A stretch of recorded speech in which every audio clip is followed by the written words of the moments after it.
In aradta an yakuna laka izzun la yafna fala nasta'izzanna bi'izzin yafna. In aradta an yakuna laka izzun la yafna fala nasta'izzanna bi'izzin yafna. Jika engkau ingin memiliki izzah, ya, kemuliaan, kekuatan, dan kebanggaan, ya, satu gengsi lah katakan, la yafna, yang tidak sirna, yaitu baqi. Fala tasta'izzanna, dan janganlah mencari kemuliaan itu, mendapatkan kemuliaan itu dengan izz yang yafna. Orang ada izzah dengan dunia, ada izzah dengan dunia dengan segala kelezatannya tentunya, seperti harta, tahta, ya. Kalau kita mencari, ya, kemuliaan, kekuatan, gengsi katakan yang tinggi dengan sesuatu yang sirna, maka dia akan sirna.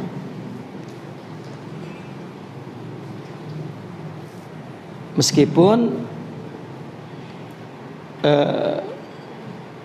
kita di dunia ini tetap mencari, melakukan ikhtiar, kalau kita bahasa kita nyebutnya begitu, usaha ikhtiar, asbab, yakni, ya. Namun orang yang menyandarkan izzah itu kepada musabbibnya, kepada fa'ilnya, yaitu Allah Subhanahu wa ta'ala, maka dia akan mendapatkan izzah yang la yafna, ya.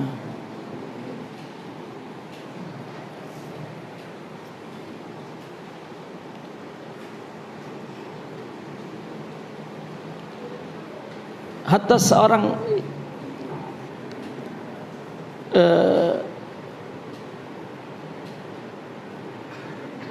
mengambil kemuliaan, keluhuran itu daripada ilmu, ya, bukan yang memberi ilmunya Allah Subhanahu wa ta'ala, maka itu pun, ya, izzah yang yafna, atau amal sekalipun.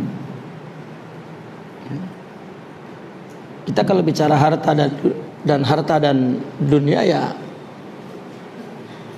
itu bisa dimengerti. Kalau itu panah, gitu. Maka ketergantungan kita, bersandarnya kita kepada izz, ya, yang tidak pernah panah, yaitu Allah Subhanahu wa ta'ala. Kalau kita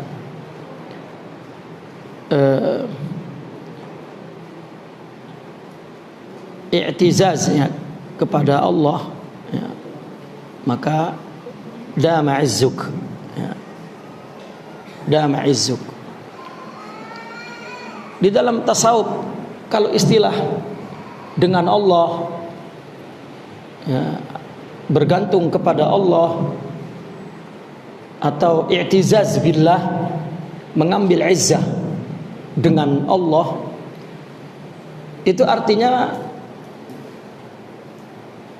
mendapatkan anwar ruhaniyah, ya, mendapatkan asrar ilahiyah atau hakikat rabbaniyah. sifat mahmudah, sifat ulia, maqamat ruhiyah. Ya. Ya, itu tidak ada tasawuf kecuali bicara itu saja yang sering disebut dengan nama ya, masalah kalbu, masalah hati.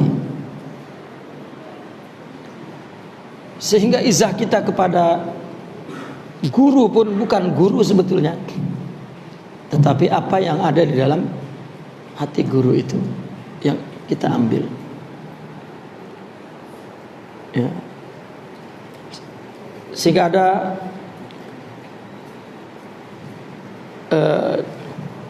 di situ pun disinggung tuh.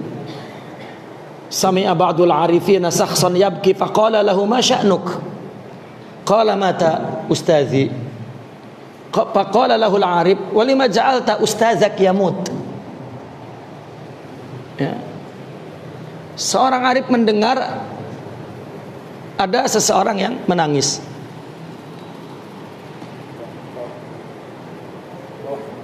Ini.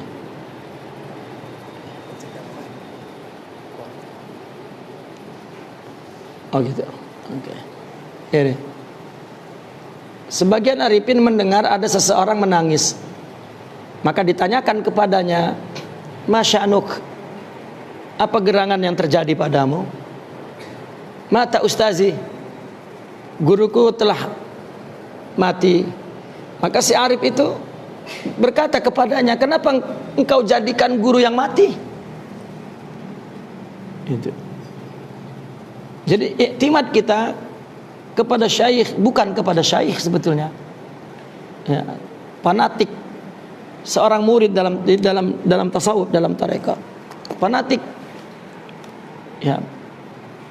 Itu kan i'timad, yani i'tizaz namanya itu, mengambil izzah. Ya katakanlah ta'assub, loyalitas atau apalah namanya, intima ya kepada madrasah, nama madrasah atau rekod tertentu, kepada guru, itu tidak betul ya. Salah, karena guru akan mati. Tapi ada yang tidak mati-mati, yaitu sifat ruhiyah itu. Karena itu hakikatnya milik Allah ya. Itu sebab mereka mengatakan murabbi hakiki adalah Allah Subhanahu wa ta'ala.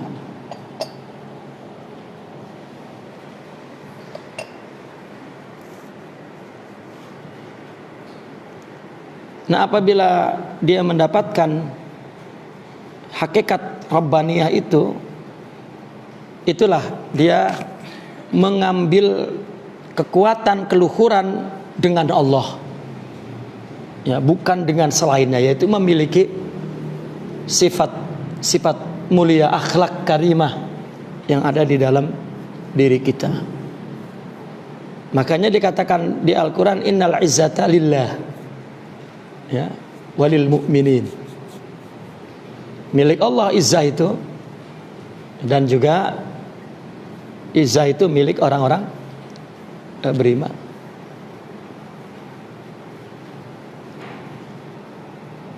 Sementara terutama dalam kasus inilah, pertanyaan salah seorang arif ini, sementara prakteknya kita lihat sebagiannya barangkali orang begitu fanatik dengan madrasah tarekat itu ya, tarekat itu kan madrasah Saziliyah, Qadiriyah, Naqsabandiyah. Gurunya udah mati ya, dia masih terus bertarekat ya, dengan tarekat itu tanpa guru itu tidak boleh itu ya. Tidak boleh, kecuali memang dia mau berhenti di situ, dalam arti perjalanan kerohaniannya memang sudah tidak berjalan, sudah berhenti. Kalau memang berhenti ya tidak ada masalah. Di mana katakanlah istilah mereka, di mana makom dia berhenti di situ, ya sudah. Namun jika dia merasa bahwa dia ingin dekat kepada Allah, lebih dekat lagi, maka ya, dia mesti i'tizaz itu billah. Hatta kita fanatik kepada guru itu bukan kepada jasad guru, tetapi kepanatikan kita, ketaasupan kita, loyalitas kita kepada nur, ya, al-mawjud fi qalbi. Itu yang kita berkhidmat demi itu, ya. Kita menjadi seperti tanah liat di tangan yang membentuknya itu adalah tangan Tuhan, ya. Kekuasaan kudratullah, tajalli Allah, gitu, yang ada di hatinya. Ketika Sidna Abu Darda bertemu Sidna Abu Dzar Al-Ghifari, maka Sidna Abu Darda melihat wajah, ya, Sidna Abu Dzar itu seperti tidak suka dengan Sidna Abu Darda. Maka Sidna Abu Darda mengatakan, wahai Abu Dzar, katanya, orang seperti engkau janganlah bendu marah kepadaku. Aku tahu artinya kau tidak ada apa-apa, mungkin memaafkanku, ya. Tetapi jika engkau marah kepadaku, aku takut Tuhan pun marah kepadaku, ya. Oleh orang sufi, dialog ini atau sikap sahabat seperti ini, padahal dia sesama sahabat, artinya mereka tidak melihat, ya, Sidna Abu Dzar Al-Ghifari dari segi basyariah, ya, tetapi dia melihat kepada rohaninya, nuraninya.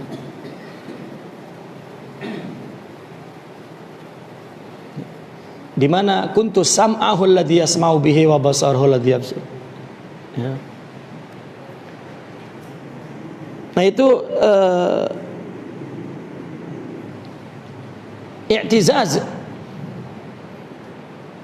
kepada guru itu salah, ya. Dan itu sama sekali bukan tasawuf. Artinya ketika guru wafat, ruhani itu, ya, tetap ada, ya. Yang dijelaskan dalam tasawuf bahwasanya al-wali, atau mereka menyebutnya al-insanul kamil, itu sosok rohani, ya. Itu wahid, satu, min bid'il khaliqah ila abadan abidin, sejak diciptakan sampai abadan abidin satu. Namun ketika diwujudkan ke bumi, dia menjadi berbilang, berada di setiap waktu dan setiap waktu dan tempat di beberapa sosok tubuh manusia. Apa yang ada di diri Rasulullah, sosok kerohanian Rasulullah, itulah semua nabi dan rasul, ya, ya'taziz, yastamid dengan sifat itu, yaitu sifat Allah. Meskipun bahwasanya annal anbiya'i war rusul yastamidduna min ruhi sayyidina Muhammad, ya, arti ruh di situ adalah hakikat robbaniyah itu, sifat mulia itu, dan itu sifat Allah, ya. Maka dikatakan al ulama warasatul anbiya, Ya. Para ulama itu sambungannya para nabi, di mana kedua-duanya mengambil sumbernya dari Sayyidina Muhammad sallallahu alaihi wasallam. Ya, bukan al ulama warasatin Nabi Muhammad, tetapi warasatil anbiya, maknanya pelanjut, penerus yang menjadi surah. Ya, apa surah itu? Sosok fisik yang membawa hakikat Muhammadiyah itu, membawa sifat-sifat Allah, ya. Membawa madad, pertolongan Allah untuk mengenal Allah. Itu satu. Cuman ketika diwujudkan itu mungkin dalam waktu yang sama, berada lebih dari 2-3 di tempat yang berbeda. Seperti matahari lah.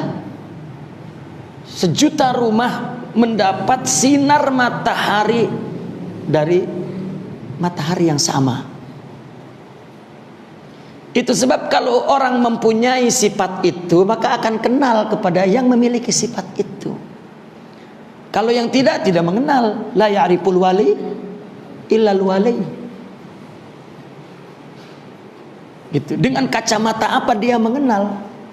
Karena sosok kewalian itu sosok batin, sosok ruhani.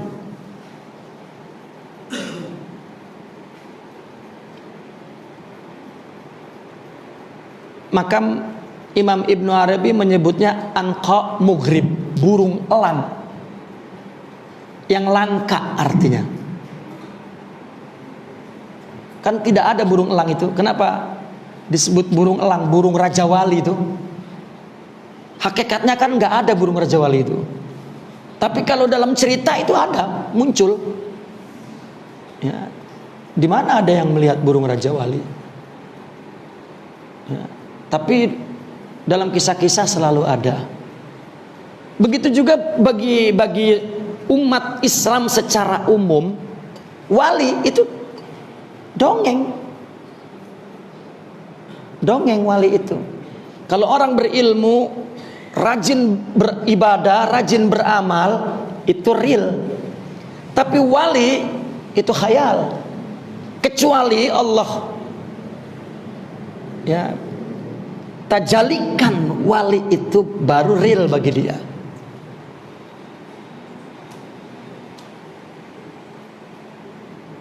Ya, itu ittifaq seluruh sufi apapun terekodnya tentang al-insan kamil ini begitu konsepnya.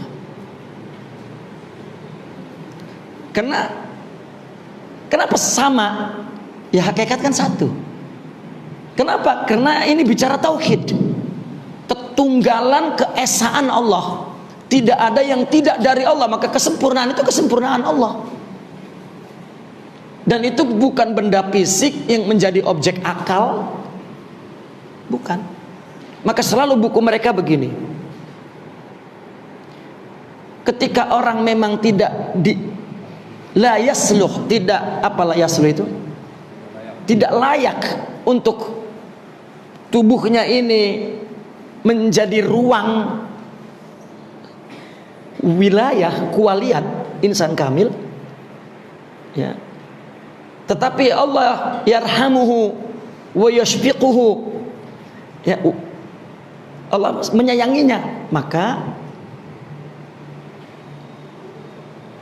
difokuskan hidup dia itu dengan kuantitas ibadah yang banyak, dan dia memandang agamanya itu aja, ibadah, ya. Dan tidak mengerti tentang wilayah itu. Itu buku Syekh Abdul Qadir bicara begitu. Imam Al-Ghazali saja orang yang akli tapi sepakat tentang itu. Kalau Imam Ibnu Arabi memang dialah yang menggelar panjang lebar tentang zauq perkara ini.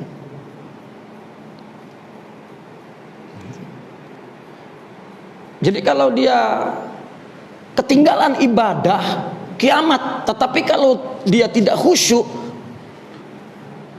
sejuk aja, cool aja, tak ada masalah. Itu berarti memang ya makom atau nasib.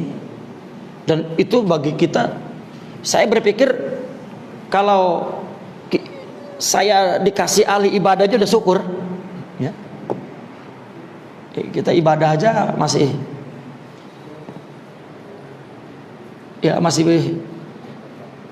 belentang-belentong gitu ya. Ntar bangun, ntar enggak, ntar ngerjain sunnah, ntar kagak ya. Apalagi mau jadi wali ya.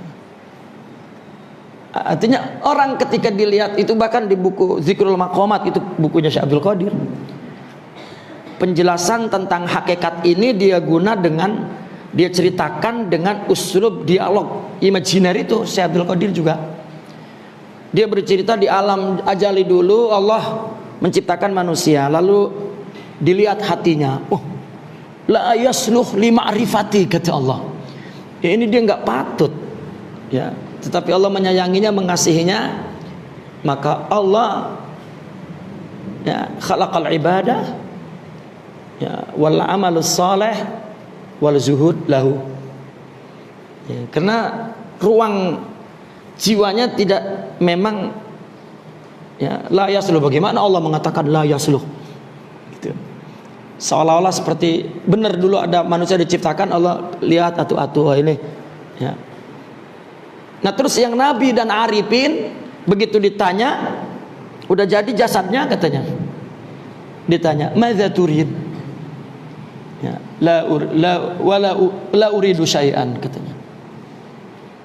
Terus apa yang kamu ingini sebenarnya? Uridu muradak, aku mengingini yang engkau inginkan.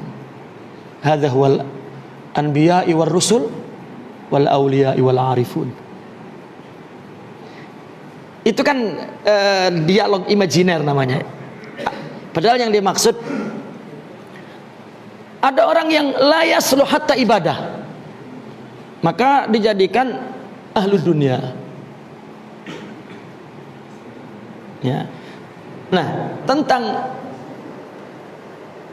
i'tizaz kepada yang fana, ini kepada ghairillah ya. Harta, tahta, Toyota ya. Senjata, wanita, ilmu, amal ya. Murid banyak, madrasah ya.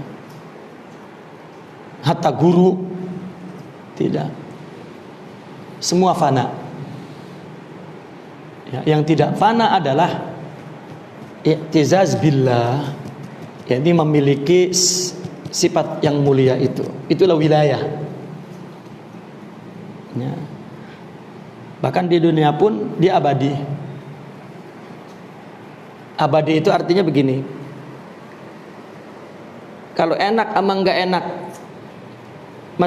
masih dia rasakan dua perkara yang berbeda, ini namanya tidak abadi ya. Saya sering bilang, kalau enggak punya duit sama punya duit rasanya lain, itu enggak abadi. Tapi kalau enggak punya duit sama punya duit sama, baru abadi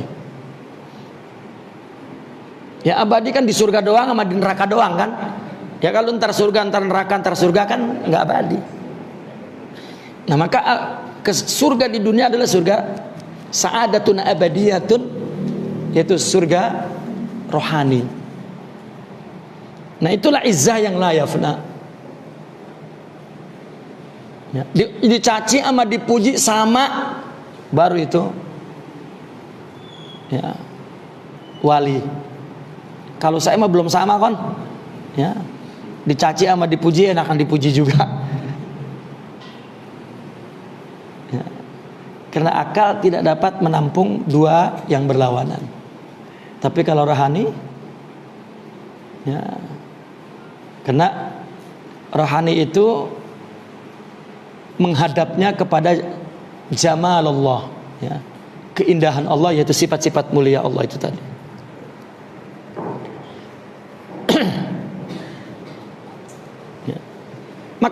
orang yang gurunya mati, ya, masih ngikutin aja lah, ya, apa yang diikuti? Kecuali bagi mereka yang memang sudah mendapatkan waris dari gurunya, kerohanian itu, dia mengikuti itu. Kita mengikuti Nabi itu mengikuti sifat mulia, akhlak yang Allah pindahkan, yang Allah kasih ke hati kita, ini kita ngikutin itu. Itulah hakikat Muhammadiyah namanya. Orang sufi menyebut akhlak, sifat yang Allah beri ke dalam hati kita disebut hakikat Muhammadiyah. Karena kita ngikuti itu. Itulah siratal mustaqim. Itulah dinul khalis, agama yang murni. Syariat itu ungkapan ini. Maka ini dikatakan hakikat Muhammadiyah itu hakikatus syariah. Syariah itu apa? Syariatul haqiqah. Di zaman Nabi Adam dan terus nabi sama itu hakikatnya, syariatnya yang berbeda. Ya, nggak lengkap, pas kita mah lengkap. Ya.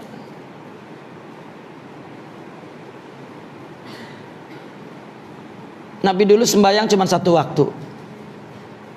Begitu Mi'raj Nabi mendapat 50 waktu, kelenger kita kan. Kalau jadi 50 waktu. Ya, diturunin 5 waktu, tetapi tetap pahalanya 50 waktu baik kita ini. Jangan dikurangin, makanya udah. Ya, enggak 50, kan asalnya 50. Gitu. Akhirnya apa saja amal kita, pontennya 10 terus. Ya. Yang pontennya 1 niat doang. Ya, niat dapat 1. Kalau udah jadi amal 10. Gitu. Bahkan kita dosa, udah berdosa belum dicatat, masih nunggu tobatnya. Ya. Tobatnya nanti 2 tahun.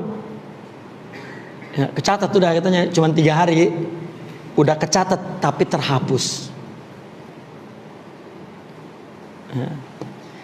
Nah, amal kita yang udah dicatat baik terhapus dengan akhlak buruk. Ya. Nah, maka kita i'tizaz itu dengan izzun la yafna. Izzun la yafna. Ya, wa huwa i'tizaz billah. Baru itu dama izzuk. Ya, baru itu keluhuran, kekuatan, sebuah gengsi yang tidak ada seorang pun yang akan menjatuhkan. Ya. Wala yazullu wala yazul apa? Yudillu man walait, wala ya'izzu man adait.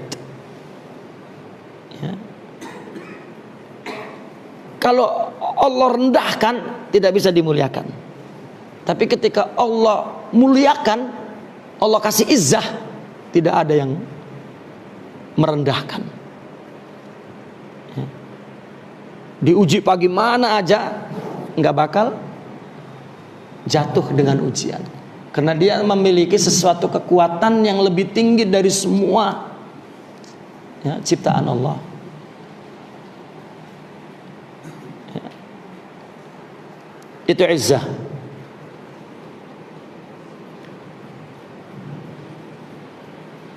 Jika kita jadikan izzah selain itu, harta, tahta, punya kecondongan yang kuat, bahkan kita jadikan itu i'timad, sandaran, lupa kepada Tuhan, maka yang kita jadikan izzah kita itu tidak akan kekal.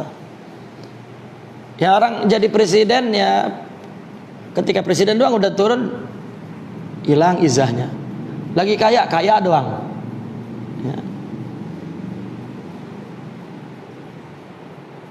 Tapi jika orang izzah dengan ilmu, ya, ilmunya ilmu yang membawa kepada Allah, ya, ilmu syariah itu pun, ya, ilmu yang membawa kepada Allah, itu pun satu izzah. Ya, tapi ilmu itu satu sifat. Ilmu itu satu sifat dari Ya, sifatul jamal. Ya. Dari sifat Allah yang Allah berikan kepada hamba sebagai inayahnya, sebagai izzahnya, satu ilmu, satu sifat. Tetapi jika memiliki sifat-sifat lain, karena ilmu di dalam pandangan tasawuf, ilmu itu akhlak, ilmu itu sifat, gitu. Ya. Ilmu, paham, sabar, ridho, itu ya, satu ya, tajalli daripada sifat-sifat Allah. Baik. Wa qala radhiyallahu anhu, at-tayyul haqiqi an tatwa masafatad dunya hatta taral akhirata aqrabu ilaika minka. Ya, at-tay itu lipat. Ada karamat di dalam tasawuf, tayyul ard, lipat bumi. Itu yang sering disebut ahlul khutuwat. Khutuwat itu langkah, tapi yang dimaksud begitu wali yang kalau pergi ke Baghdad cuman merem doang, ya, merem sampai di Baghdad, merem lagi pindah udah ke Syam, merem lagi muncul di Wuhan, ya. Wah, ada virus corona, merem lagi pindah terus, ya.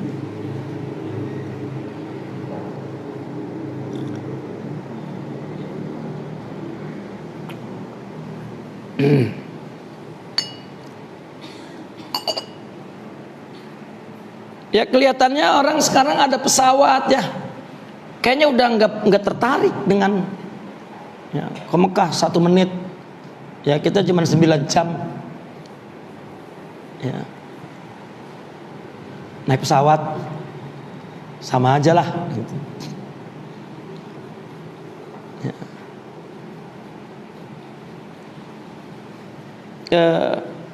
Kita tahu kan karamat itu cerita karamat itu kan karamat, dan itu ditulis dalam kitab-kitab akidah kita. Ya, meskipun otak kita ini sering menolak. Mungkin ya karena karamat kan itu di luar dari sunatullah kan, undang-undang alam semesta ini. Ya. Itulah terkadang kita ini, tapi kita pelajari dalam kitab akidah dan itu merupakan karamat, tapi rasanya kalau itu ada pada orang kita ragu itu. Apa iya ada itu?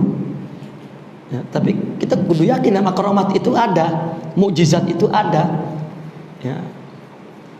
Tapi kalau kita ketemu misalnya sama orang yang begitu, kayaknya kurang yakin kita. Ya. Bener gak itu? Ya.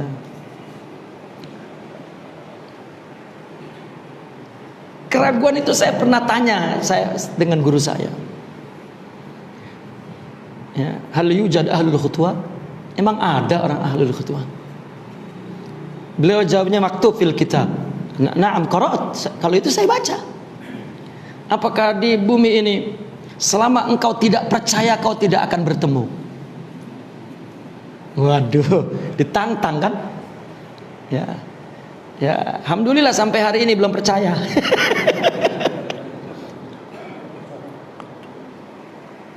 Bagaimana kau ketemu orang kamu nyangka percaya ya?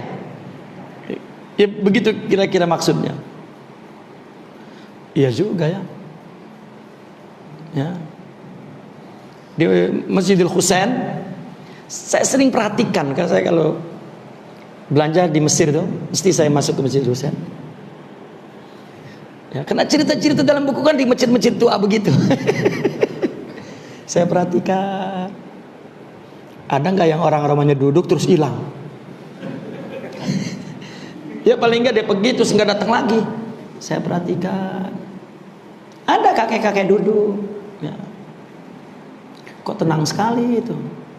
Sampai lewat waktu makan nggak makan dia. Wah ini nih ahlul khutuwat nih. Terus dia pergi ke hamam, saya tunggu. Wah, kok lama banget? Ya, saya cari terus. ke toilet tuh. Nggak ada, saya keluar, saya telinguk. Ya. Begitu saya masuk udah duduk di situ. Wah, ini Allah Tuhan. Ya. Akhirnya saya duduk di depannya, Assalamualaikum. Waalaikumsalam. Saya tanya, ngobrol, ya orang rupanya orang dari jauh dari kampung gitu. Dia datang ke situ memang pengen ziarah Imam Al-Husain. Ya. Sampai 3 hari baru dia pulang katanya. Orang dari Said. Gitu. Saya pulang berpikir, kalau itu ahlul khutuwah,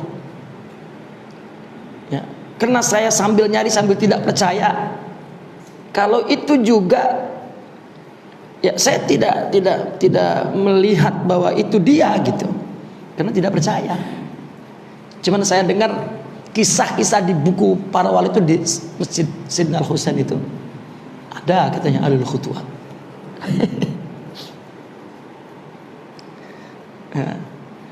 Nah, ketika saya mau pulang ke sini, saya minta diantar dengan teman orang Mesir. Siapa sih yang doanya mustajab, ya, orang soleh di masjid itu? Saya antar. Ya. Lalu bertemu dengan seorang tua, tapi bukan yang dulu saya lihat. Ini Syekh, dia ini mau minta doa katanya. Kalau kata kita mah kuncian kuburan lah ya, kuncian kuburan Sayyidina Al-Husain. Amal Ibrahim namanya. Kata saya, Sidi, ya, doain saya mau pulang. Saya udah lama di sini. Ya, saya mau pulang. Bismillah. Ya. Saya pikir mau baca doa. Bismillah itu. Bismillahirrahmanirrahim. Ya, insyaallah selamat. Kok Bismillah? Gitu. Kata teman saya, kepulangan ente itu sesuai dengan lafaz Bismillahirrahmanirrahim.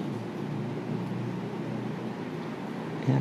Rupanya saya hitung bilangan huruf Bismillah itu ada 12 tapi terbaca 11. Saya pulang tanggal 11 bulan 12. Ya. Itu pulang-pulang saya langsung cerita itu. Di jalannya saya hitung. Ya, apa sesuai dengan Bismillah? Saya cari. Ya, kebetulan di kitab Imam Ibnu Arabi tafsir Bismillah pertama itu menceritakan tentang itu. Oh, iya. Gitu. Wah, enggak saya ubah itu tanggal, karena itu saya artikan bahwa permulaan sesuatu itu mesti dengan Bismillah. Ini saya permulaan balik Bismillah 11-12 gitu. Ya. Tapi tetap saya judulnya itu mencari ahlul khutuwat, karena hati itu belum percaya jadi. Tapi saya pegang itu kata-kata guru saya itu, bagaimana engkau bertemu engkau sendiri tidak percaya? Ya. Enggak dijawab. Hal yujad, saya jawabnya ada apa enggak? Jawabannya bagaimana kamu mau ketemu kalau engkau tidak percaya? Karena hampir tidak ada gunanya sekarang itu. Ya. Kita mengira itu didemonstrasikan ya, wali-wali dulu. Seperti di gunung, di Guha Pemijahan misalnya kan ada lobang. Ya. Itu sekarang dikeramatkan. Wali jika mau masuk mesti jalan situ, di situ ada jalannya. Tidak, khutuwat itu di mana saja. Ya. Mungkin itu sekali pernah dari situ, setelah itu ya enggak mesti. Ya, asal datang wali-wali lain yang ahlul khutuwat masuk ke situ ngilang, ya enggak begitu. Ya, tapi ceritanya ditambah-tambah nih, semua wali kalau mau ke Mekah lewat sini. Ah, itulah zauq, ya, selera yang sudah jatuh memahami perkara wilayah dan karamah. Imam Ibnu Arabi yang kalau cerita hakikat juga dibikin logik, dia malah cerita bahwa saya bertemu dengan ahlul khutuwat. Aduh. Ya. Imam Ibn Athaillah Sakandari di kitab di kitab Tuhfatut Tasawuf, dia sebut namanya malah. Ya. Ra'aitu Syekh Makinuddin huwa ahlul khutuwat. Ya, aduh. Ya cerita oleh kok ketemu melulu gitu. Ya. Namun kan itu ceritanya kan tertulis begitu. Ya, sebetulnya hikmah yang diterangkan oleh mereka bukan itu. Makanya kan orang awam ketika mendengar cerita-cerita itu malah dia kalau ada wali ini apa karomatnya, apa karomatnya. Padahal terpisah urusan karomat dengan urusan tasawuf. Ya. Bahkan mereka mengatakan karomat itu adalah kotoran, ya, dan orang bertarekat terus nyari kotoran itu. Ya, itu toy. Saya bercerita tentang toy tadi. Jadi kemana-mana ya. At-toyul haqiqi. Nah, apa kalau toyul ardi lipat bumi? Artinya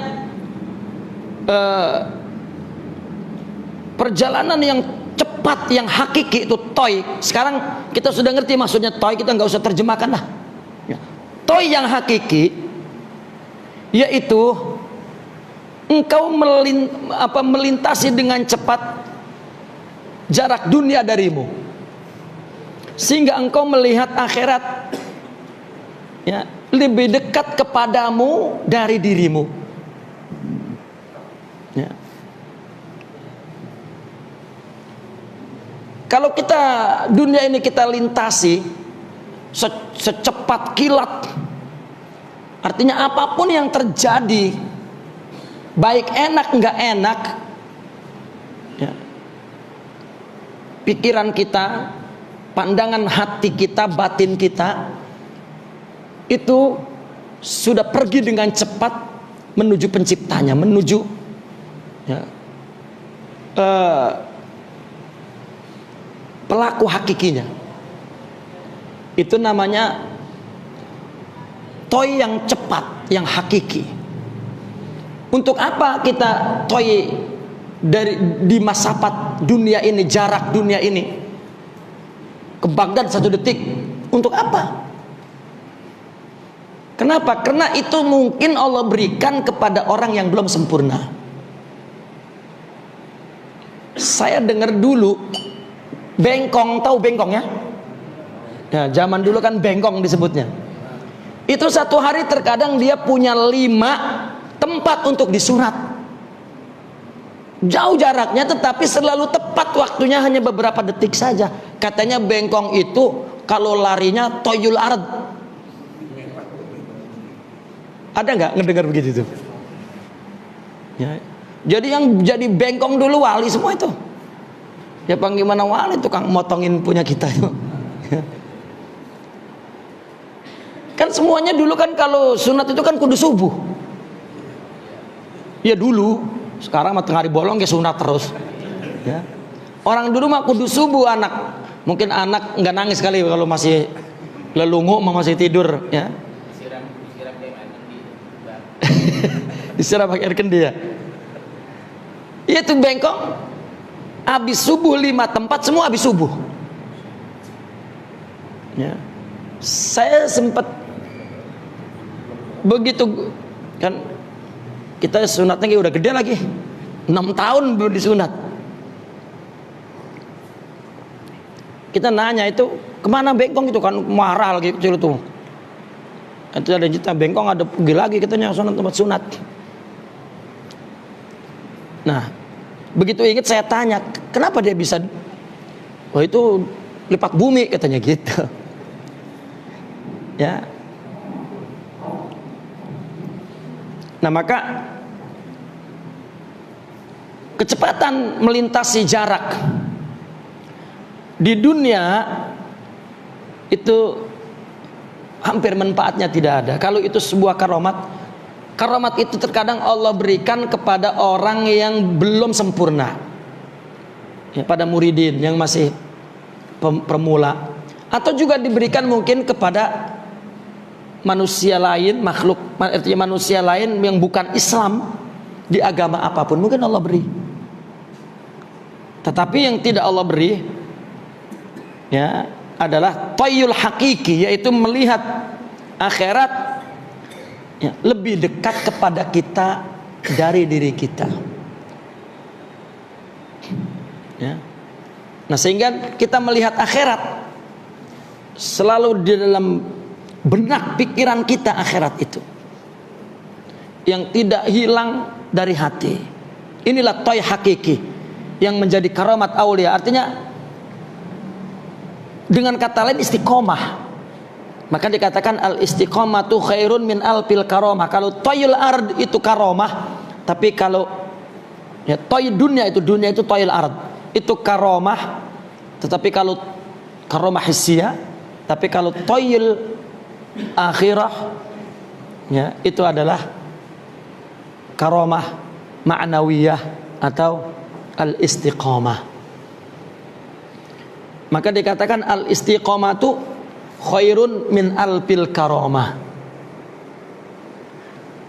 Jika akhirat itu ya selalu dalam pikiran dan hati kita, maka itulah berarti kita punya lintasan yang cepat ya. Dan lebih mulia daripada lintasan bumi ya, lipatan bumi. Nah, itu tayyu al-akhirah. Karena kalau tayyul ard ya tadi itu diberikan oleh Allah bukan hanya sebagai karamat, mungkin sebagai istidraj. Seorang murid mula-mulanya dia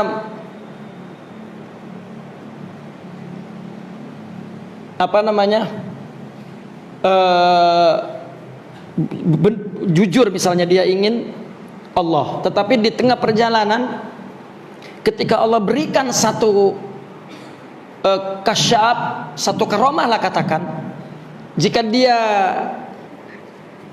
berhenti di situ, maka itu istidraj ya. Ceritanya di keterangan para ulama seperti itu. Lalu saya berpikir bagaimana orang yang memang masuk tarekat untuk itu, masuk tasawuf memang untuk mencari kesatriaan,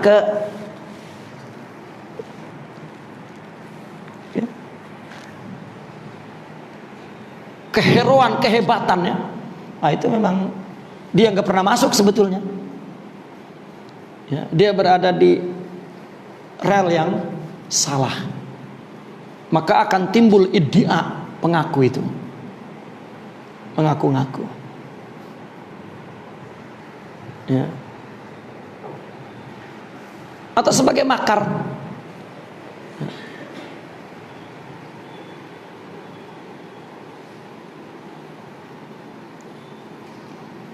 Nah, toy yang hakiki ini bukan toy itu, dan toy yang hakiki ini juga bukan toy yang dilakukan untuk ibadah.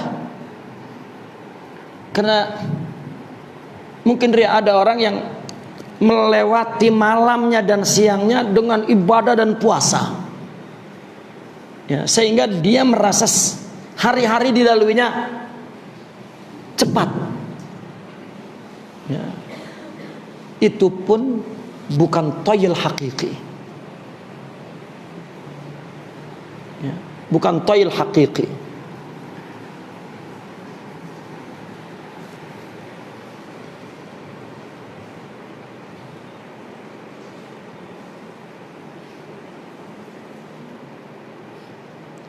Nah, orang yang toy hakiki, dia melihat, memandang, artinya hadir dalam hatinya itu ya tentang akhirat, dan itu yang menjadi syuhudnya, musyahadahnya.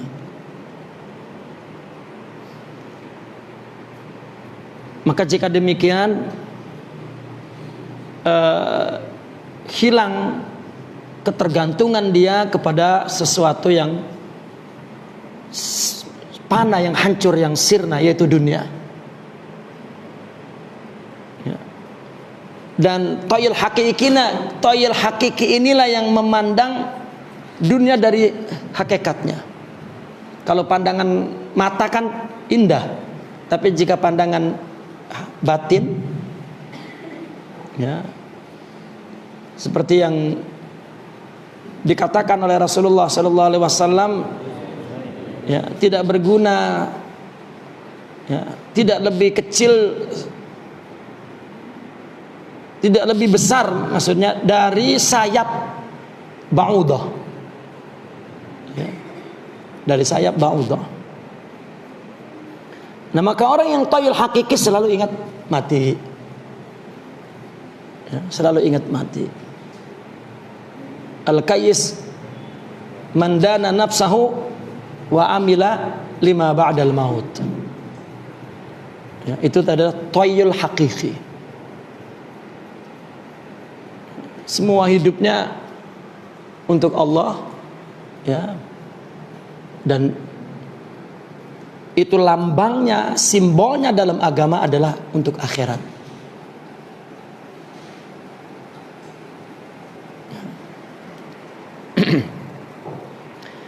Namun tidaklah dapat melihat musyahadatul akhirah itu kecuali orang yang mempunyai keyakinan di dalam hatinya. Kalau tidak, ya, maka, ya, dia akan hancur, akan tetap bergantung kepada sesuatu yang fana. Wa qala radhiyallahu anhu al-ata'u minal khalqi hirmanun wal man'u minallahi ihsanun. Nah, ini logika yang diputarkan, ya, karena mereka pandangannya batin. Atau pemberian dari makhluk, dari orang, artinya jika kita mengambil pemberian orang, lupa bahwa sebenarnya itu pemberian Allah, maka jika demikian keadaannya, maka itu hirman. Karena kita memandang selain Allah pemberian itu, nanti akan bergantung kepada sesuatu yang ilusi itu, waham, harta, orang, ya. Nah, maka tadi yang hikmah pertama, iktimad kepada, i'tizaz kepada yang fana, tidak boleh, termasuk kepada guru. Guru mati, ya.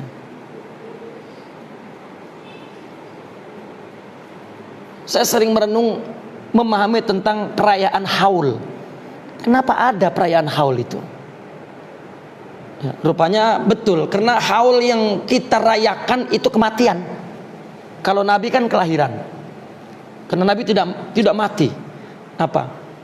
Nurnya. Nabi belum ada pun nurnya sudah ada di dalam jiwa, ya, para nabi dan para rasul. Karena dalam keyakinan agama kita, Nabi ini diciptakan duluan. Ya, apa? Nurnya. Artinya begini. Allah punya sifat, ya, yang Allah gunakan untuk mengenal dirinya. Katakan begitu. Kalau sifat ini diberikan kepada kerbau pun, kerbau itu nabi, karena sifat ini. Namun Allah menciptakan makhluk yang tercantik, terindah, yaitu manusia. Nah, yang memiliki, ya, sifat ini, pemiliknya hanya satu, yaitu Sayyidina Muhammad SAW. Nah, maka itu sebab ceritanya di buku-buku yang di kitab-kitab, di kitab-kitab Allah yang ada sebelumnya, ceritanya tentang Nabi. Seolah-olah mereka menyambut kedatangan Nabi. Dan jelas bahwa Nabi lah menyempurnakan syariatnya, hakikatnya semua. Dan nabilah di akhirat, yang itu kan sudah banyak dalilnya ya. Ya, di akhirat kul nafsi nafsi, tapi Nabi ana laha. Nabilah orang yang awal masuk surga. Nabilah. Ya. Mungkin di luar dunia tasawuf perkara ini masih diutak-atik oleh, kalau tasawuf itu harga mati sudah. Bahkan dia namakan hakikat Muhammadiyah itu. Ya. Seolah-olah kalau sifat itu 100%, makanya sampai dibagi. Dari fisiknya Nabi pun 100% gantengnya. Nabi Yusuf ya 50%. Ya, gantengnya itu. Kita 50% ini bareng-bareng. Ya. Dari Nabi Adam sampai nanti kiamat itu bareng-bareng. Kita dapat berapa persen tahu dah. Ya, kayaknya emang gak dapat persenan udah. Itu semuanya simbol, sebuah simbol itu. Semua dari Nabi. Itu sebab ulama menggubah selawat kepada Nabi itu. Dari mana dia menggubah? Dari sifat cinta yang dia miliki. Ya, karena sifat cinta itu adalah akhlak Nabi.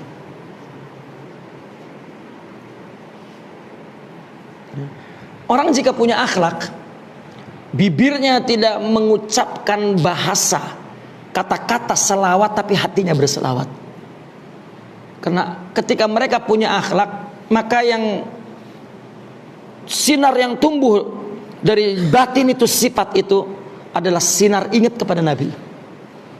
Dan tidak dapat lupa. Ya, orang yang bela-bela Nabi dan sunnah enggak juga ingat kepada Nabi. Bahkan tidak punya akhlak seperti Nabi. Ya. Kita sendiri ya, yang mengakui bahwa, yang memahami, yang menyetujui, yang menganut fikrah hakikat Muhammadi ini pun tidak dapat juga. Ya. Ya, statusnya sama dengan orang yang tidak mengakui. Sama-sama tidak berakhlak seperti akhlak Nabi.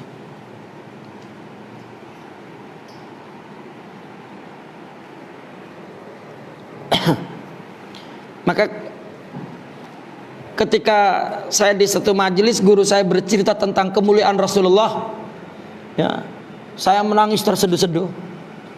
Begitu sudah terakhir, saya ngomong depan guru saya,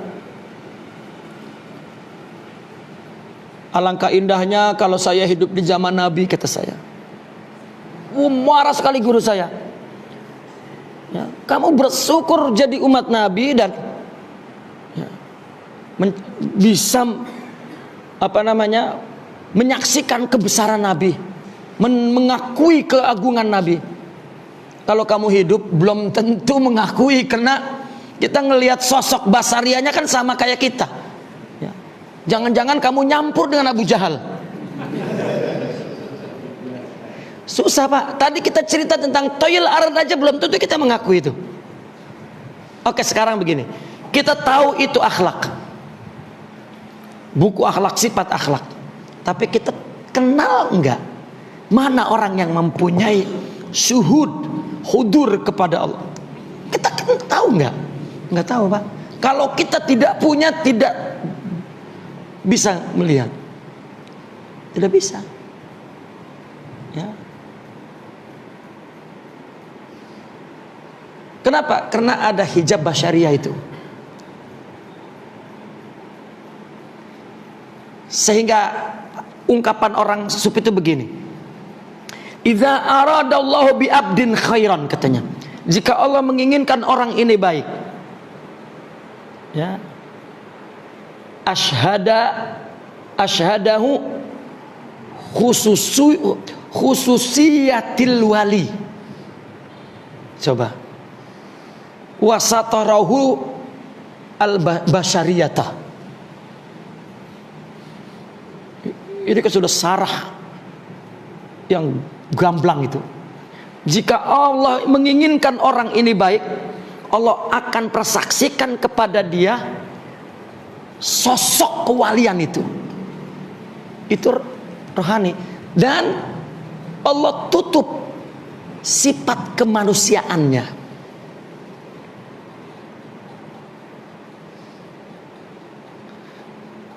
Maka kisah-kisah orang dulu, orang pengen ketemu wali itu tirakat kata orang dulu mah.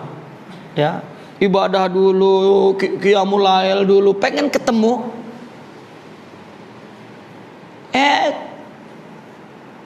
Celek aja pas ketemu tetangganya yang tiap hari diomelin. Iya. Ya. Maka iyalah kan wali sering diomelin bininya. Tiap hari itu bininya melototin baik. Nunduk aja. Ya kisah-kisahnya begitu. Ya. Sampai seorang istri wali itu nanya sama muridnya, "Lu hormat banget sama laki gua ngapa sih?" Ya, rupanya si muridnya inilah yang tadi Allah bukakan khususiyah itu. Allah tutup basariyahnya.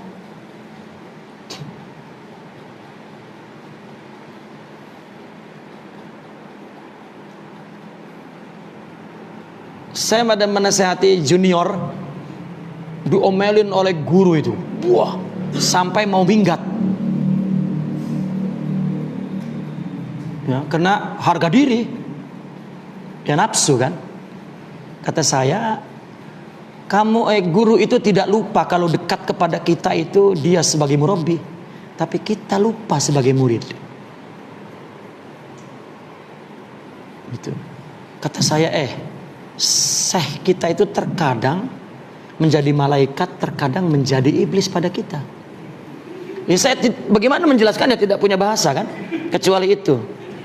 Artinya dia menguji kita. Ya udahlah, nggak apa-apa, saya banyak guru lain gitu. Ya silakan. Ya. Saya baru mengerti buku-buku di dalam tasawuf mengatakan, ya, saya tidak mengatakan orang itu, cuman kasusnya baru paham, ada tulisan di buku. Ketika orang sufi itu menjelaskan, ada orang yang la yasluh li ma'rifatillah. Memang bukan orangnya untuk mengenal Allah. Iya, udah dekat, udah bergaul, udah tarbiyah, tetap ya pergi. Dia nggak melihat ada apa-apa di situ, nggak melihat. Karena Allah la yushidu. Ya. Itu sebab anak wali belum tentu wali. Ini mau kita mau dipaksain anak wali kudu jadi gantinya aja. Itu kan tradisi yang salah. Enggak boleh diganti sama orang lain yang pantas anaknya. Weyo. Ya. Enggak ada. Saya baca para mursyidin di berbagai tarekat di setiap abad. Kayaknya hampir 101 anaknya yang nerusin. Yang anak ngelihat itu bapak yang sering diomelin emak, coba itu. Kan bagaimana mau ngelihat sosok wali?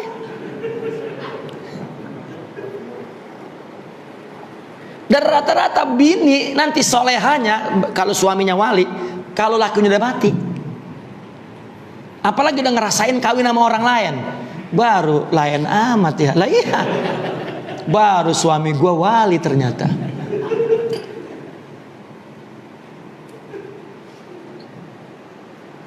Maka di zaman sahabat, Pak, kalau ada lakinya mati direbutin bininya itu. Supaya apa? Supaya ngambil berkah, kata kita, Pak. Berkah itu maknanya, Pak, banyak nilai-nilai positif ya, yang baik. Ya. Jadi bini kan tahu kebiasaan lakinya. Ya. Kalau kita kawin sama janda, ya, mesti dia akan cocok-cocokin kita itu sama suaminya. Gitu. Itu udah karakter. Ya. Jangan kalian menjanda, Pak. Nah, kalau suaminya soleh baru. Ya. Nah, kita akan melihat nanti bahwa kita ternyata tidak sesoleh suaminya, atau solehan kita sama suaminya. Saudara itu nggak ngelihat, adik kita, abang kita, mamang kita itu nggak ngelihat, karena ngelihatnya ponakan yang ingusnya meler aja waktu kecil, cengeng, berak di celana, kan begitu. Bagaimana coba mau ngelihat khususiyat al-wilayah? Tidak. Maka dalam kisah Sana'ul Ulama li alim wahid, kita cerita tentang pujian ulama kepada, kan selalu ada kalau ada autobiografi ulama ya, ada itu mesti poin pujian ulama pada dia. Itu yang muji Pak, generasi yang tidak hidup bersama. Bahkan sampai dikatakan hanya satu ulama yang hidup bareng muji Sayyidina Abdul Qadir Al-Jilani. Sampai begitu itu. Maka ketika Sana'ul Ulama li Syekh Abdul Qadir Al-Jilani dimulai dari ulama yang hidup bersama dia. Kalau yang lain tidak, sesudahnya semua. Bahkan sampai diceritain yang ulama yang tidak memuji ya, hanya satu kepada Syekh Abdul Qadir. Itu pun berbeda 30 tahun jaraknya, tapi semasa, Ibnul Jauzi. Dia nggak memuji, tetapi tidak keluar dari kata-katanya kritik ya, atas kekurangan Syekh Abdul Qadir Al-Jilani. Kalau yang lain ada. Gitu.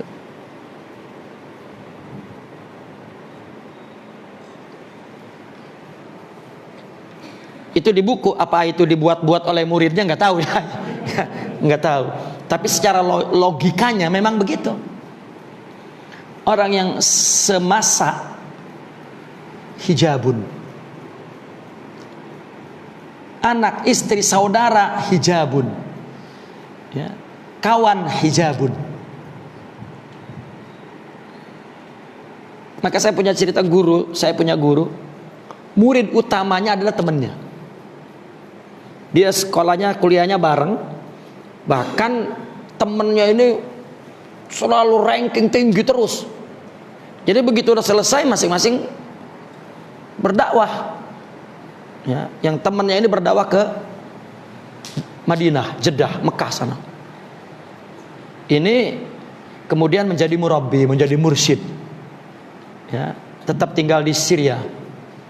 Tapi setelah dia lama mengajar di Mekah jadi guru, tiba-tiba dia ingin masuk tarekat ya. Kemudian dengan penuh tawaduk dia datang ke temannya yang nilainya di bawah dia mulu kalau kuliah ya. Itu pun ditolak. Orang sepertimu duduk bersamaku lah, anta ustazi, kamu guruku katanya ya, tapi tetap jadikan aku sebagai muridmu ya. Sampai kalau lagi mengaji begini, temannya itu yang jadi muridnya duduknya paling belakang. Kata syekhnya itu ya, ya Sidi khafif anni katanya, duduklah di sini ya, sepatutnya kamu yang duduk di sini. Itu sebab jangan jauh-jauh ya, saya merasa qillatul adab kepada kamu, duduklah di dekat aku sini ya. Dia nggak akan mulai kecuali dia duduk di sini ya, untuk menghormati. Tetapi justru adabnya itu dia kepada guru yang temannya itu, dan itu ceritanya 101 ya, itu izzah. Apa itu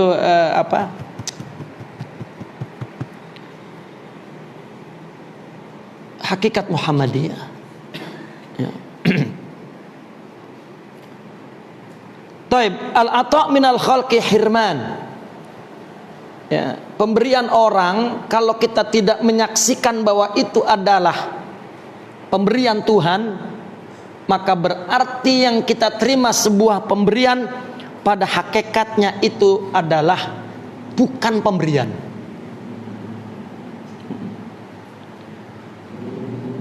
Kita wal man'u, sedangkan tidak memberi dari Allah. Allah tidak memberi apa yang kita inginkan. Ya, bisnis gagal, apa yang kita kepengen hilang, nggak jadi. Ihsanun, ya, itu justru anugerah kebaikan, ya, kepada kita. Jika kita lam yaghib qalbuka anhu, jika kita tidak lalai dari Allah Subhanahu wa taala. Ya, meskipun secara zahir tidak dapat, tetapi secara batin.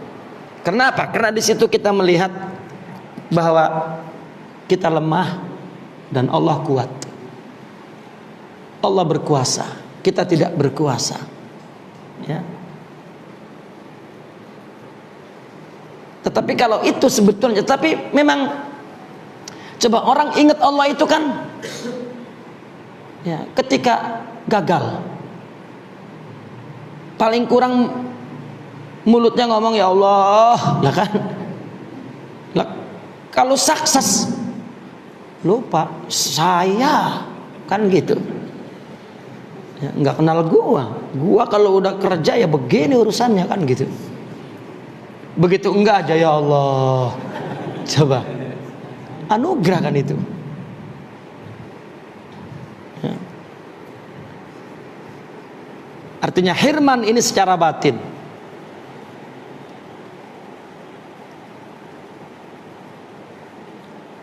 Atau dengan kata lain, pemberian dari makhluk itu adalah hirman, ya, karena terdapat ada cinta kepada diri, kepada pemberian itu. Ya. Adapun wal man'u minallah, ya, tidak memberi, artinya wa man'u itu artinya lawannya tidak memberi. Ya. Dari Allah itu ihsan Allah, karena Allah itu adalah kekasih kita. Segala apa yang dilakukan oleh kekasih, ya, maka disukai.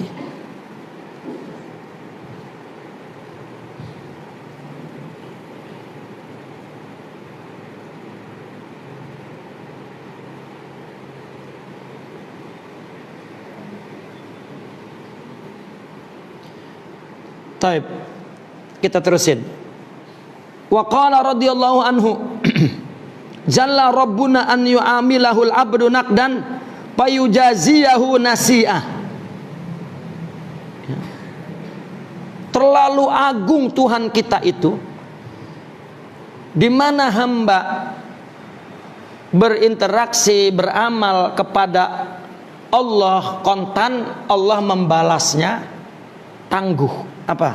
Akontan. Akontan itu apa? Kalau di warung ada kontan, ada akontan itu apa? Hah? Depending. Itu A-nya itu apa itu? Ah, tidak. Ya. Tidak mungkin. Ya, kita aja jika begitu waktu sholat kita sholat, waktu datangnya perintah Tuhan apapun, ya, kita lakukan, Allah menangguh, ya, balasannya itu tidak mungkin.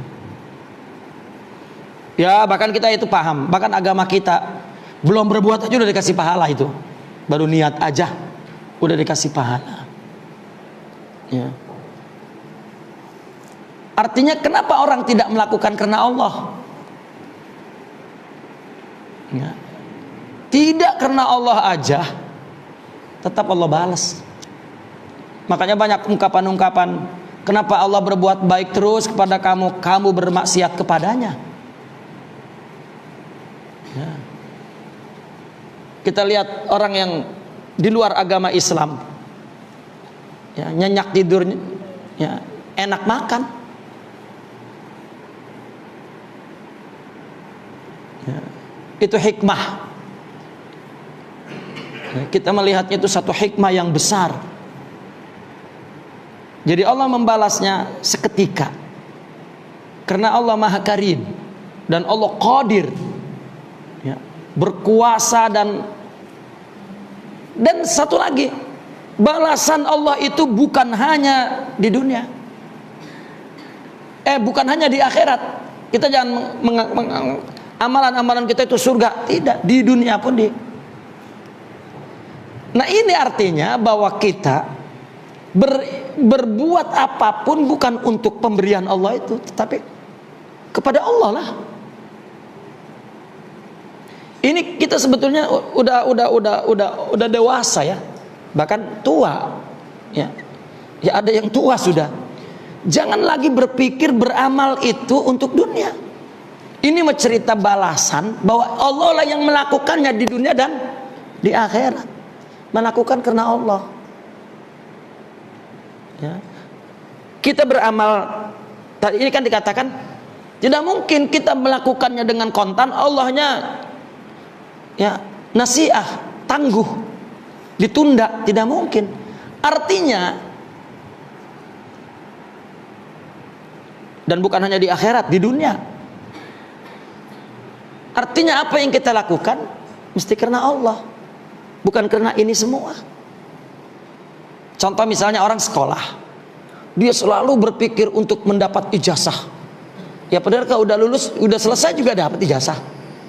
Kenapa enggak berpikir sekolah yang rajin, ilmu yang banyak diraihnya? Ya.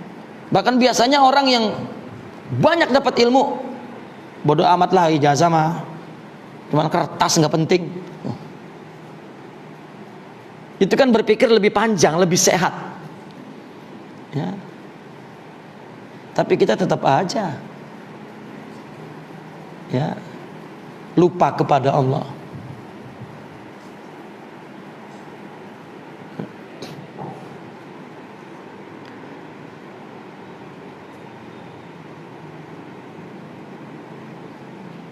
Di situ dikatakan lagi bal rubbama azharallahu ta'ala minhu li ba'di awliya'ihi syai'an fid dunya yahmiluhum 'alal ijtihadi fil a'mal wa yatahaqqaquna bihi qubulaha. Ya. Bahkan boleh jadi Allah telah menjahirkan kepada sebagian walinya sesuatu di dunia ini. Ya, kemudian sesuatu yang membawa mereka kepada ijtihad untuk beramal. Ya. Lalu dengan amal itulah dia mendapatkan qabul. Ya. Ada wali sebetulnya udah wali, tetapi dia masih ya melakukan sesuatu, apakah membersihkan jalan, ya. Maka dengan sesuatu itulah dia diterima oleh Allah. Ya, kita membayangkan orang rajin sholat puasa, ya, itu tinggi di sisi Allah dengan bilangan ibadah itu. Tapi cerita-ceritanya kan orang ngasih makan anjing, bersih-bersih di masjid, ya, membagi makanan malam-malam kepada orang fakir, ditaruh di depan rumahnya, ya, sehingga setiap malam orang fakir menemuin beras lah istilahnya, makanan pokoknya di rumahnya tanpa tahu siapa yang memberi. Itu para aulia yang melakukan itu, bukan kayak kita, bukan. Ya, padahal dia udah aulia, artinya aulia itu punya sifat rohaniyah itu yang dia syuhud, tetapi malah dia bekerja keras dalam amal itu. Gitu. Dan ternyata itu yang diterima. Ya. Itu sebab di dalam tasawuf itu kalkulasi kemenangan, kalkulasi kebangkitan itu bukan kepada kuantitas ibadah, tetapi kepada kualitasnya. Jumlah masjid sekarang Pak, gencet masjid, ya, tahu gencet, saking deketnya banyak banget ya, sampai berisik, sampai orang non Islam marah-marah kita berisik itu. Iya, tapi orang non Islam marah-marah kita lebih marah lagi. Wibawa yang kita tanyakan, sementara mereka tidak menyaksikan haibah ruhiyah itu ya. Saya sering suka ada yang menunjukkan di YouTube orang non Islam marah-marah kepada kita, ngomelin ustadz, ngomelin. Saya malu malah, tidak berpikir kurang ngajar, perlu di brengos nih mulutnya nih, tidak. Karena saya menggunakan, katakan, logika pandangan orang sufi ya, maaf, sebetulnya ketika NU mempunyai sikap itu sebetulnya sikap tasawuf. Cuman pada prakteknya itu hanya prinsip, tetapi tidak ya, mengerti hakikat ahlus sunnah itu ada di tasawuf. Itu barangkali yang kendor dan lemah ya. Kalau manhajnya memang manhaj ahlus sunnah, yaitu manhaj yang digunakan oleh orang-orang sufi, santun, lembut, tapi tidak terkontaminasi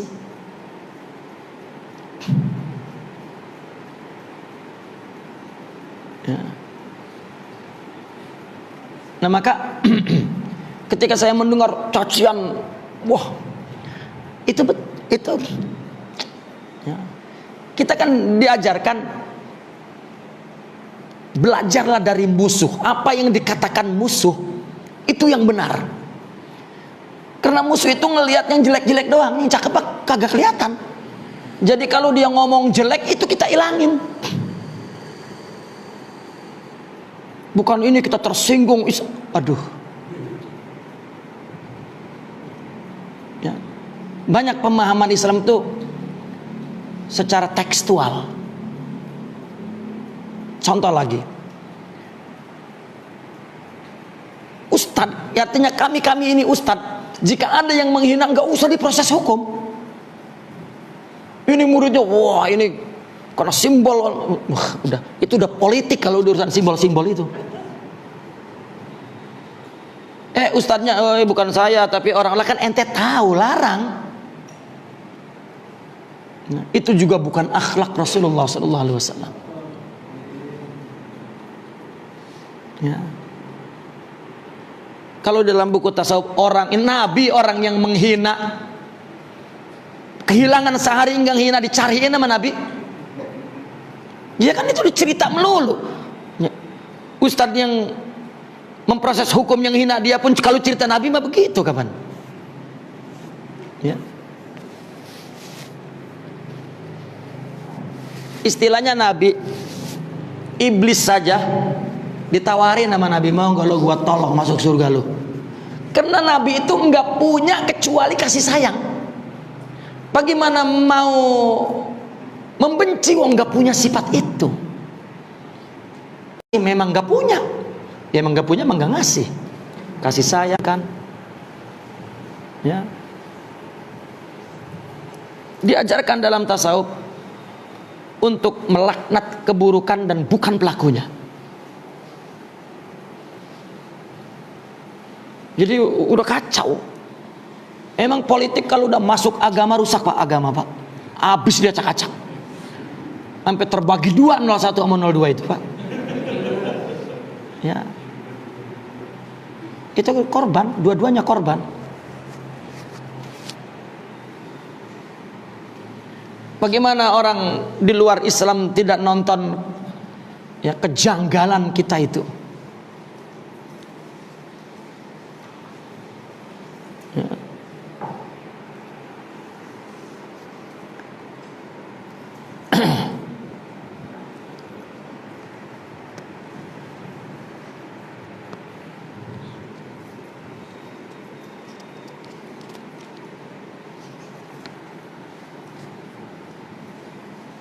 Satu lagi Pak, 90 nih supaya sampai 90. Wa qala radhiyallahu anhu kafa min jazaihi iyak ala taati an radika laha ahla. Cukup balasan Allah kepadamu atas taat yang kamu lakukan, bahwa Allah meridhoimu menjadi ahli taat. Coba nggak usah kita ini minta balasan dari ibadah kita. Kita ditakdirkan diberi hidayah untuk melakukan taat, itu udah cukup balasannya. Itu udah pemberian, itu nggak usah lagi. Kita kan didudukan oleh Allah dengan hidayah Dia jadi orang ahli taat. Itu kan anugerah yang kudu disyukurin, gak perlu diminta lagi. Ya. Ini mah enggak. Ayo, siapa yang berani sedekah zakat banyak, nanti kamu kaya. Itu yang membuat kualitas kerohanian umat Islam jadi rendah. Ya, karena mengajak orang ibadah seperti TK. Ya kan cuman anak kecil kan, semua kebaikan kita harus iming-iming balasannya itu. Ya, tong ke warung tong ntar baba kasih duit cepet lah. Itu kan bocah itu. Bagaimana kita memulai ibadah karena Allah itu? Ya. Apabila ada hadis, jika kamu ibadah maka Allah akan kasih rezeki dengan apa, Allah akan mudahkan rezeki, makanya Pak sholat nanti Allah murahkan rezeki. Stop mestinya itu. Dai mengatakan begitu itu. Mungkin dulu itu dikatakan buat bocah itu. Sekarang mau udah tua-tua bangka masih digituin aja. Ya.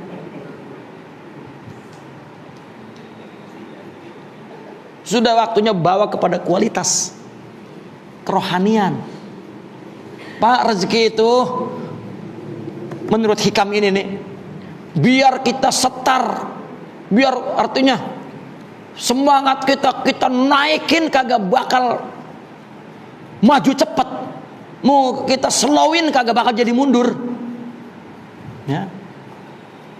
Artinya ini dari segi bukan ini cerita bukan dari segi berbuatnya, bukan, ini ketika ingin menjelaskan bahwa semuanya atas ketentuan Allah. Karena ketika berbicara tentang usahanya dikatakan bahwasanya ketika engkau merasa perlu dan engkau berusaha, itu pertanda bahwa Allah akan mengabulkan. Coba itu. Ketika orang sudah tidak lagi beriktimad kepada perbuatannya, artinya dia sudah maksimal habis, ternyata belum juga berhasil sampai kepada titik nadir, titik yang udah ya terserah Allah, itu tanda bahwa Allah kabulkan. Artinya kan dia sudah berusaha itu. Karena apa? Karena indikasi bahwa Allah akan mengabulkan, engkau telah melewati upaya yang kamu tidak bergantung lagi kepada upaya itu. Tetapi jika orang punya sifat tawakal sejak awal, maka akan memiliki ketenangan yang sama meskipun belum berusaha. Kan kita sering ngomong begini, ya jangan sampai nyesel nanti, ayo aja kita lakukan. Loh, kenapa pakai nyesel? Lakukan aja untuk ibadah. Karena itu timbul dari kualitas rohani yang rendah.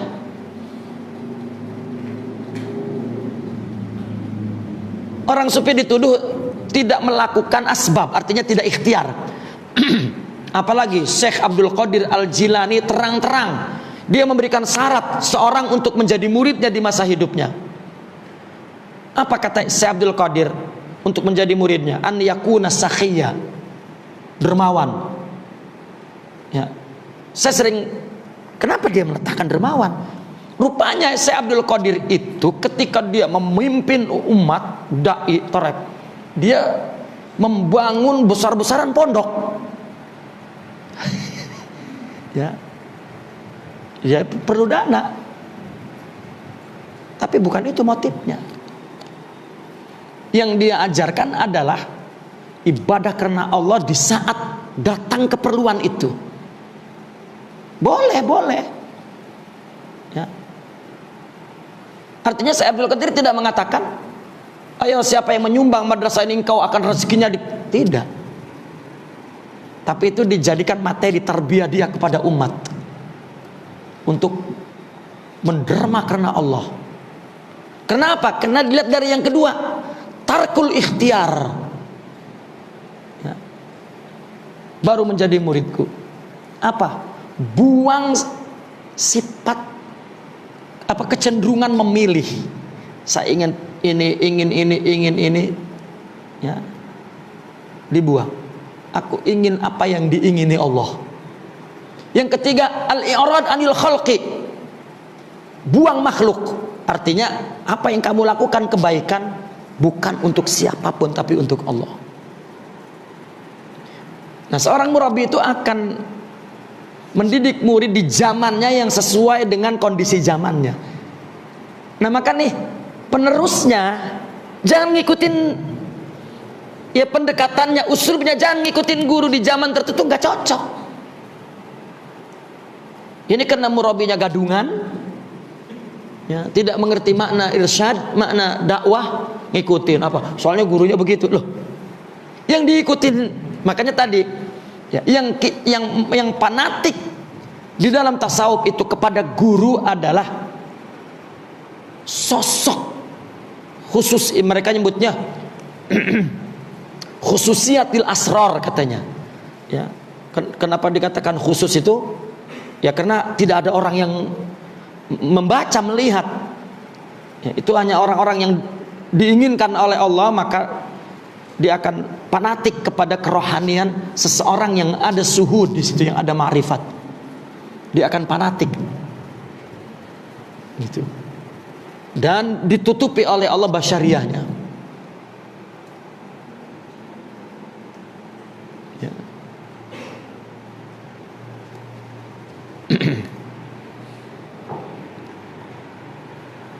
Maka di sini cukup balasannya itu Allah ridho.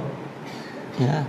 Udah kita dikasih taat, kemudian Allah ridhoi. Makanya ulama memberikan definisi, amal soleh adalah amal yang terikat dengan syariat, itu amal soleh. Tetapi kalau amal soleh yang qabul, amal yang terikat dengan syariat, tujuannya untuk mendapatkan ridho Allah, itu qabul. Ketika Allah ridho kita sebagai ahli ibadah, maka sudah itu balasan yang luar biasa. Maka jangan minta yang lain-lain lagi. Ya Allah, saya kapan udah sholat?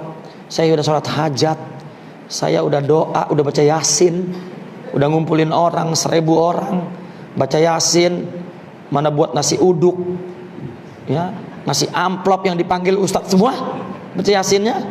Mau nggak mau aku udah pakai amplop. Nggak mau kalau nggak pakai amplop, ustadz sibuk. Ya, belum meledak aja ya Allah, ya. Jangan disebut itunya, ya. Tapi orang membaca teks, bukan membaca bagaimana amaliyah seorang wali itu, ya. Makanya mereka punya syairnya itu, qad kafani ilmu rabbi min su'ali wa ikhtiyari. Ya. Allah tahu tentang aku, itu udah cukup bagiku. Enggak perlu saya minta, enggak perlu saya memilih. Itu. Wa du'ai wa ibtihali. Kalau saya berdoa, kalau saya memohon, dalilun li biftiqori, itu hanya aku ingin menunjukkan kepadamu bahwa aku perlu engkau. Sudah. Ad-du'a huwa izharul ibtiqar. Allah pun nyuruh doa itu untuk menunjukkan perlu kepada aku. Ya. Maka orang sufi yang dituduh katanya tidak melakukan ikhtiar, salah. Orang sufi memandang bahwa apabila dia melakukan ikhtiar, kalau dalam bahasa Arabnya asbab, ya, nggak tahu kenapa jadi bahasa kita ikhtiar itu, ya, padahal ikhtiar itu mirip dikit-dikit aja. ya, kepada makna asbab itu. Karena apa? Karena mereka mengatakan ketika dia melakukan asbab itu berarti dia pergi ke Allah itu. Ya. Kita dulu berdoa nanti Allah yang mengabulkan. Seolah-olah yang dianugerahkan oleh Allah itu hasilnya saja. Kalau usaha upaya, ya, doa dan ikhtiar kita itu persembahan kita kepada Allah, bukan Allah yang memberikan. Loh, bagaimana mungkin? Nah, orang sufi ini tidak. Kalau kita berupaya, berusaha, berdoa, berikhtiar, itu pun anugerah Allah. Sama anugerahnya dengan hasilnya nanti. Bedanya begitu doang pandangannya orang sufi itu. Bagaimana tidak ketika kita mau berusaha, kalau Allah belum beri jalan, kan kita masih ngejedog aja di rumah. Nunggu Allah beri jalan. Kata bini, ikhtiar apa bang? Lalu bagaimana ikhtiar, no? Allah belum ngasih jalan, kan begitu jawaban kita. Ya, ngedublong aja bang, lu di rumah udah kayak tai kebo, kan orang kita kan kalau ngomong begitu. Gue udah bosan ngelihat lu. Wailah, itu nggak ada pak, emang di kita doang yang ngomong begitu bini. Bini yang lain mah nggak ada. Ya, kita mah orang Betawi mau plong gitu terbuka. Ya enggak. Ya, lah kita jawabnya belum ada jalannya, no. Mau bagaimana lagi? Tiba-tiba datang teman kita. Siapa itu yang mentakdirkan? Lalu kan bukan kita itu. Ya, datang.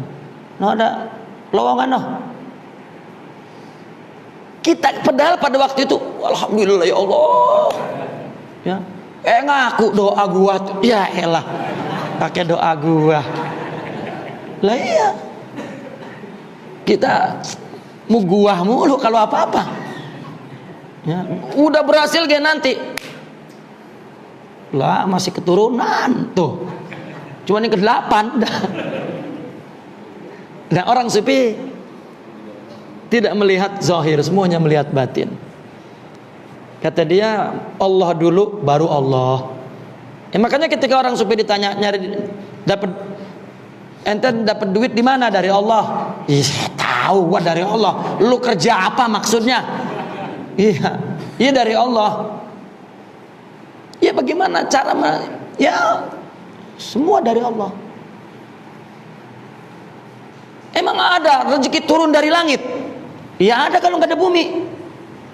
Ya sekarang kita tanya, kita dianterin teman sama Allah. Kita dikasih inspirasi untuk melakukannya. Kita dikasih jalan kemudahannya, kan enggak sempat dari kita itu. Ya, dari Allah ya. Cuman ya siapa juga kesal dijawab begitu, ya. Akhirnya kata orang itu ditanya, udah, lu mau banyak omong. Kata dia apa? Sifat apa yang paling mulia dijelmakan di bumi ini kecuali ngomong? Wa huwa kalamullah, Al-Quran. Wah, udah, kagak mau kalah lu. Lah lu batil ngelawan hak, kagak bakal menang. Lah dia ngomong bukan Tuhan, dia ngomong Allah kan, lah menang terus. Ya. Itu anti orang sufi tidak bicara Allah itu. Memang udah didikannya begitu. Maka itu sebab seorang guru jika menyibukkan murid kepada selain Allah di dalam tasawuf, itu bukan mursyid. Karena mursyid itu akan menyibukkan kita dengan Allah, tidak dengan yang lain. Tidak dengan masalah khilafiyah.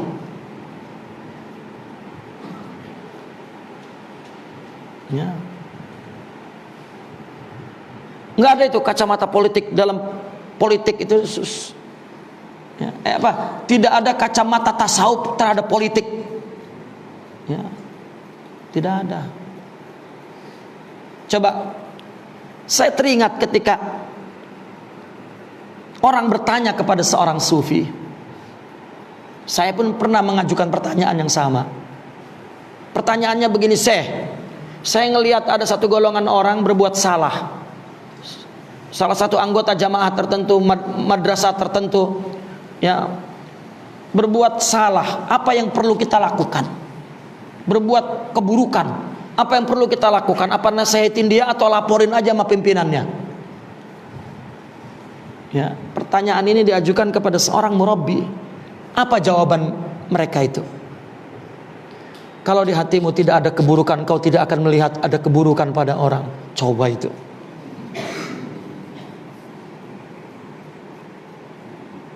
Ya. Apa bisa itu kita terapkan di politik? Kagak bisa. Ya, dia mau melihat secara kasat dalam politik, tidak ada. Ya, politik memandang semuanya baik. Sudah selesai. Iblis saja dilihat dari segi hakikat beriman. Ya. Iblis, Fir'aun dilihat dari segi hakikat beriman. Tinggal kita Fir'aun apa bukan, kan begitu. Ya. Nah itu apa? Tasawuf. Ya. Kafa menjazaihi iyyaka ala taati an radika ahlan. Nah maka di sini dikatakan Allah memberikan taufik dan memberikan kemampuan kita untuk ibadah. Karena kalau tidak, sifat ini tubuh tidak punya sifat ibadah. Tubuh ini tidak, Pak. Tubuh ini melakukan yang bersifat ibadah karena tidak ada karena tubuh ini tidak dapat bagian dari ibadah, itu tidak dapat. Ya. Tidak dapat dari ibadah itu, bagian itu. Nah maka berat. Nah kalau ringan berarti dapat, gitu aja. Paham ya? Karena tubuh ini nafsu. Kalau ibadah kita, perbuatan baik kita lakukan dengan ringan dan kita belum mempunyai ruhani itu, ini berarti dari taat dan ibadah kita itu dapat nafsu kita. Haznya, hazun nafas. Apa? Dilihat orang, dikenal soleh. Karena sifat ini nggak bisa memikul amal ibadah, sholat malam, sholat 5 waktu, puasa, imma rutin, imma masaleh, manfaat.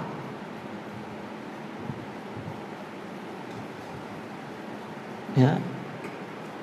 Maka ketika orang meninggalkan taatnya, ibadahnya, kiamat, tapi tidak merasa kiamat ketika dia tidak khusyuk dan lupa kepada Allah. Itu di dalam tasawuf itu sudah keluar an hadid tasawuf, sudah keluar itu dari garis wilayah tasawuf. Berarti dia belum berjalan menuju kepada Allah. Ya, itu Ibnu Ajibah dalam kitab Aiquzul Himam di dalam mukaddimahnya menjelaskan tentang haddut tasawuf.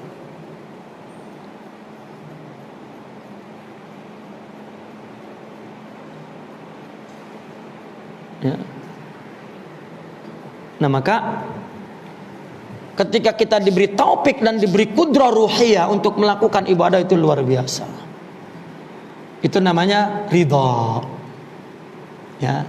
Tanda ridho Allah bahwa kita telah dianugerahkan kudrah ruhiyah, itu ridho. Kalau belum mah ini jasa orang tua, jasa guru, ya paling kurang pikiran positif kita karena kita punya ilmu, itu yang mendorong kita untuk melakukan amal. Dan itu pun masih cari keuntungannya, masalahnya. Itu sebab surga kan. Apalagi ustadz kalau udah dibilang nanti bininya 700 di akhirat, wah makin rajin tuh ustadz. Karena di dunianya cuman atuh nggak berani. Ya, buat 700 aja di akhirat dah. Ya, udah paling tinggi tuh.